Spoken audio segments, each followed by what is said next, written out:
سہیل آفریدی صاحب نے ایک اور کارڈ کھیل دیا ہے. سہیل آفریدی صاحب نے کیا یہ ہے, اور یہ ان کی بڑی سمارٹ موو ہے, ایک اتنی میچور انہوں نے ایک اٹیمپٹ کی ہے, ایک ایسی انہوں نے کارڈ کھیلا ہے کہ جو بہت پریشان کن ہے وفاقی حکومت کے لیے اور اس سسٹم کے لیے. انہوں نے کیا یہ ہے کہ ایک تو پہلے انہوں نے 22 رکنی ایک کمیٹی بنائی جس میں اپوزیشن کے لوگ بھی ہیں, KPK اسمبلی کے, اور بڑی تگڑی انہوں نے ایک کمیٹی بنائی ہے جو KPK کے اندر آپریشن کے حوالے سے, امن و امان کے حوالے سے, ان تمام چیزوں کو وہ کمیٹی دیکھ رہی ہے. اس کمیٹی میں سہیل آفریدی صاحب نے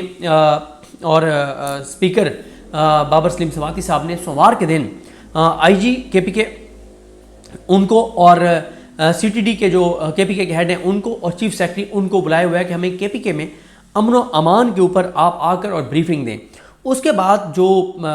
ذرائع یہ دعویٰ کر رہے ہیں کہ منگل کے دن وہ ملٹری سائڈ سے کچھ شخصیات کو بلائیں گے کہ وہ امن و امان کے اوپر بریفنگ دیں, اس 22 رکنی کمیٹی کو آپریشن کے اوپر بریفنگ دیں, IBOs کے اوپر بریفنگ دیں, اور بتائیں کہ 20-25 سال سے جو آپریشن KPK میں چل رہا ہے تو اب تک کیوں وہ کامیاب نہیں ہو سکا, اس کی ناکامی کے ذمہ داران کون ہیں, ان جو ذمہ داران ہیں ان کے اوپر کیا رسپانسبلٹی فکس کی گئی ہے, آگے روڈ میپ کیا ہے, اور آپریشنز کے بعد کیا دہشت گردی کم ہو رہی ہے, بڑھ رہی ہے, اور اس ساری کے اوپر. اور اس میں یہ بھی شاید ان کا ارادہ ہے کہ مطالبہ کریں گے کہ یہ جو تحریک انصاف پہ الزام لگتا ہے کہ تحریک انصاف وہاں دہشت گردوں کو لا کے اس نے اپنے دور میں بسایا, تو اس کے اوپر بھی کہا جائے گا کہ اس فورم کے سامنے ان تمام میٹنگ کے منٹس جو ہیں وہ لائے جائیں جس کے اندر یہ فیصلہ ہوا تھا یا یہ ڈسکشن ہوئی تھی کہ جو ہے وہ کس طرح سے لوگوں کو واپس لا کے بسانا ہے. تو ظاہر ہے یہ چیز اب وہ آتے ہیں یا نہیں آتے, یہ تو اب دیکھنا ہوگا کہ منگل والے دن کا اطلاعات ہیں کہ منگل والے دن ان ملٹری سائڈ سے شخصیات کو جو ہے وہ بلایا جائے گا اس کمیٹی کے سامنے. اس کے بعد جو سمارٹ انہوں نے موو کیا ہے وہ یہ انہوں نے کیا ہے سہیل آفریدی نے کہ انہوں نے وہ کیا ہے پولیٹیکل جو سٹیک ہولڈرز ہیں KPK کے ان تمام کو کالز کی ہیں. مولانا فضل الرحمان صاحب کو انہوں نے کال کیا ہے, ایمن ولی خان صاحب کو انہوں نے کال کیا ہے, سراج الحق صاحب کو کال کیا ہے, امیر مقام صاحب کو کال کیا ہے, آفتاب شیرپاؤ صاحب کو کال کیا ہے, محمد علی شاہ بادشاہ صاحب کو کال کیا ہے. اب یہ KPK کے سٹیک ہولڈرز ہیں. اب سہیل آفریدی صاحب نے ان کو بری طریقے سے پھنسا دیا ہے. یہ شخصیات یہ جرگہ اب جمعرات کو شاید بلایا جائے KPK کا, اور اس جرگے میں جو ہے وہ KPK کے تمام سٹیک ہولڈرز کو بلا کے اور KPK کے امن و امان کی صورتحال, دہشت گردی کی صورتحال, ملٹری آپریشن, ان تمام چیزوں پہ بات کی جائے گی. اب یہ شخصیات اس جرگے میں جاتی ہیں تو بھی سیاسی طور پہ مرتی ہیں, نہیں جاتی تو بھی سیاسی طور پہ مرتی ہیں. کیوں جاتے ہیں تو اس میں جو مشترکہ فیصلہ ہوگا اس کو کل کو ان کو آنر کرنا پڑے گا, اور اگر نہیں جاتے تو لوگ کہیں گے کہ یہ بھاگ گئے ہیں, یہ کمپرومائز ہیں, یہ چابی والے کھلونے ہیں. تو یہ جو جرگہ ان ہاؤس ایک جرگہ جمعرات کو ممکنہ طور پہ ہو سکتا ہے, ان تمام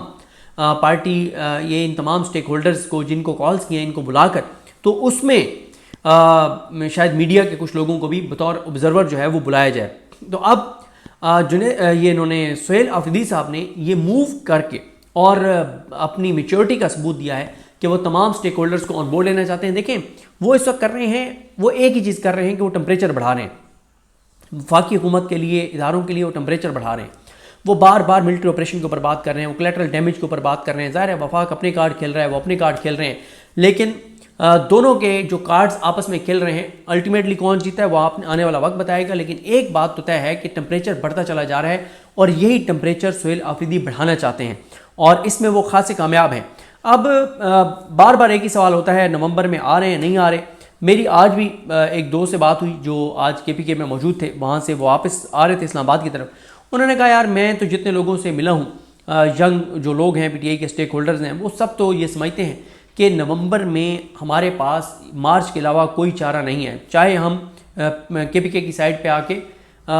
ہم بیٹھ جائیں اور ہم آگے نہ بڑھیں, اٹک کی پل کی پرلی طرف بیٹھ جائیں, لیکن ہمیں ہر صورت میں جو ہے وہ آنا چاہیے. اور آپ دیکھیں کہ سہیل آفریدی اب تک تمام کارڈ بڑے زبردست طریقے سے کھیل رہے ہیں. آپ نے کل وزیر اعظم شہباز شریف کو چترال میں دیکھا, وہ منتیں ترلے کر رہے ہیں سہیل آفریدی کے. خواجہ آصف گیدڑ بھپکیاں دھمکیاں, یہ کر دیں گے وہ کر دیں گے, یہ اینٹی اسٹیٹ ہے, اور آپ کہتے تھے ہم اس کو بننے نہیں دیں گے, اگلا بن گیا تو اب شہباز شریف اس کی منتیں ترلے کر رہے ہیں کہ تعاون کر رہے ہیں, ہم آپ کے ساتھ تعاون کرنے کو تیار ہیں, ہم آپ کے ساتھ چلنے کو تیار ہیں. نہیں آپ کیوں چلنے کو تیار ہیں؟ آپ تو بڑی دھمکیاں دیتے تھے کہ ہم نہیں بننے دیں گے, اب وہ بن گیا تو آپ کہہ رہے ہیں چلنے کے لیے تیار ہیں. اور آپ ابھی بھی آپ پروپیگنڈے میں لگے ہوئے ہیں کہ ان کی زمان پارک والی آپ ویڈیو جاری کر رہے ہیں کہ تو دہشت گرد ہے. ایک طرف آپ اس کے خلاف نیریٹو چلاتے ہیں کہ وہ دہشت گرد ہے, دوسری طرف آپ اس کی پبلکلی کھڑے ہو کے منت ترلا کرتے ہیں. یہ منت ترلا کچھ لوگ پی ٹی آئی کے سمجھتے ہیں کہ یہ ٹریپ ہے اور ہمیں اس ٹریپ میں جو ہے وہ نہیں آنا چاہیے. تو بہرحال جس طرح سے میں نے آپ کو عرض کیا کہ نومبر کے اندر چیزیں خاصی ٹمپریچر ہر آنے والے دن کے ساتھ بڑھے گا, اور یہ جو سہیل آفریدی صاحب جو ہیں یہ اب سوموار کو جو پولیس سی ٹی ڈی اور چیف سیکرٹری اور منگل کو ملٹری سائڈ کے ذمہ داران اور پھر جمعرات کو کے پی کے جو سٹیک ہولڈرز ہیں بڑے ان کا جرگہ, تو یہ اب 3 دن سوموار منگل اور جمعرات امپورٹنٹ ہوں گے پشاور میں. اور منگل کو عمران خان صاحب سے ملاقات کا دن ہے, ملاقات نہیں کرائی جائے گی نومبر میں. مجھے بالکل نہیں لگتا کہ اب نومبر میں عمران خان صاحب کی کسی سے بھی ملاقات کرائی جائے گی, چاہے وہ بہنیں ہوں, چاہے وہ وکلا ہوں, چاہے وہ پولیٹیکل لیڈرز ہوں. اور اس سے پہلے اس کے بعد پھر ظاہر ہے جب 27ویں آئینی ترمیم ہو جائے گی اس کے بعد ملاقاتیں ہوتی رہیں, اور جب نومبر گزر جائے گا تو پھر شاید اتنا دباؤ جو ہے وہ باقی نہیں رہے گا.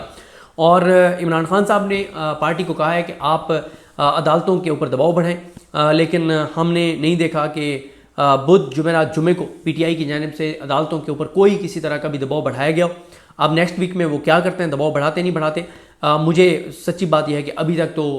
اتنا آسان نہیں لگتا کہ تحریک انصاف دباؤ بڑھائے عدالتوں کے اوپر, کیونکہ عمران خان صاحب ان کو کہہ رہے ہیں کہ جا کے آپ سپریم کورٹ میں بیٹھ جائیں, ہائی کورٹ میں بیٹھ جائیں, اور جب تک میرے کیسز کی تاریخ نہ ملے آپ نہ اٹھیں. لیکن ابھی تک تحریک انصاف کم از کم اس حد تک جاتی ہوئی نظر نہیں آ رہی. ہاں اگر وہ فیصلہ کرتے ہیں تو وہ سامنے آ جائے گا, لیکن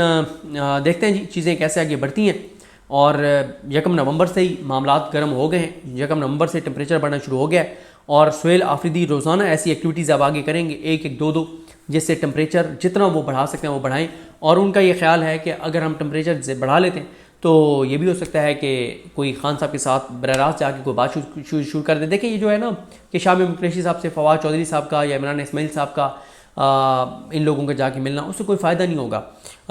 اگر تو کوئی یہ سنجیدہ اس معاملے میں تو پھر یہ ہے کہ جاز چودھری صاحب, یاسمین راشد صاحبہ, شاہ محمود قریشی صاحب, عمر سرفراز سیمہ صاحب, میاں محمود رشید صاحب, ان کو 2 گاڑیوں میں بٹھائیں, ان کو اڈیالہ لے جائیں, عمران خان کے سامنے بٹھائیں, عمران خان صاحب سے ان کی بات کروائیں, تو وہ عمران خان کو تجویز دے سکتے ہیں, مشورہ دے سکتے ہیں. باقی فیصلے عمران خان نے کرنے, جس نے بھی بات کرنی ہے وہ جا کے عمران خان سے بات کرے. عمران خان کے علاوہ تحریک انصاف میں سے فیصلوں کا اختیار کسی کے پاس نہیں ہے.